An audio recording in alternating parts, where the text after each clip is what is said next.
So why does this Solar Roadways project bug me so?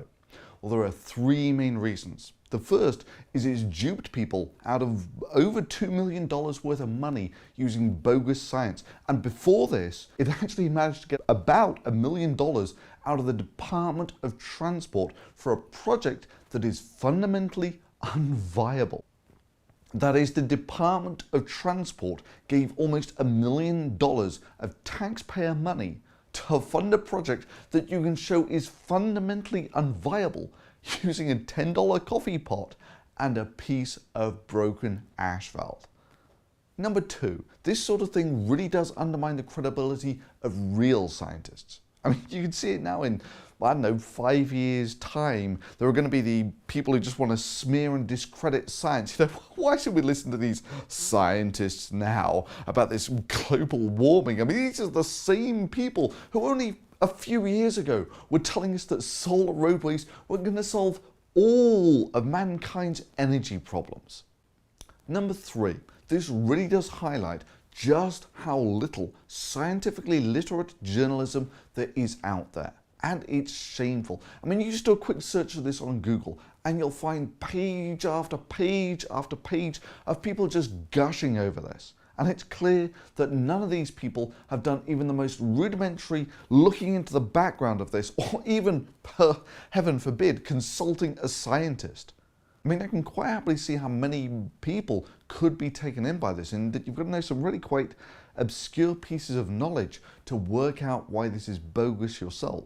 You know, for instance, why do we transport electricity as high voltage AC, or what are the sort of typical efficiencies that you can expect out of a solar panel, or what are the sort of mechanical properties of glass and how are they changed when it's tempered, and so on.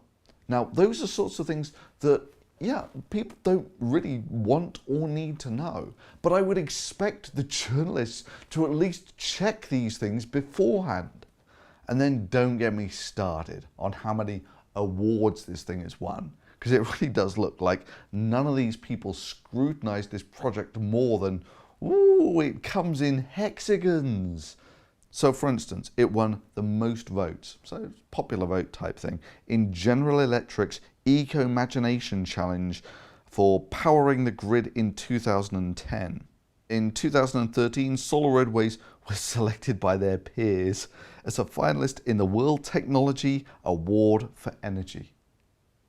Mankind has no future. I mean, really. Presented in association with Time, Fortune, CNN, and Science, none of whom saw fit to do even the most rudimentary fact-checking to see if what was being presented in their competition was complete and utter bogus pseudoscience. Solar Roadways was chosen by Google to be one of their moonshots in May of 2013.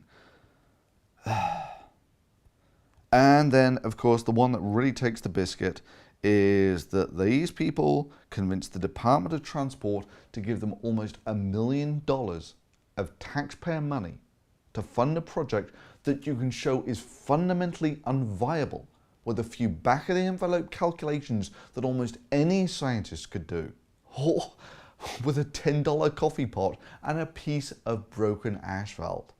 So yeah, for those reasons, I'm going to do at least one more video on this Solar Roadways thing, because I've read over their frequently asked questions and they are just hilarious. I mean, these people don't even have the slightest clue about what they're talking about. Because fundamentally, I want this in the track record, such that years from now, when people look back and it's clear to everyone that this really was just people selling magic beans that will solve all of the world's problems through some pseudo-scientific jargon, techno mumbo jumbo, whatever. Solar freaking roadways. That people can say, yeah, it's true. You managed to use that to dupe an awful lot of people out of an awful lot of money. But through it all, the one set of people you never fooled, not for a second, the one group of people who saw straight through your bullshit were the real scientists, and they called you on it.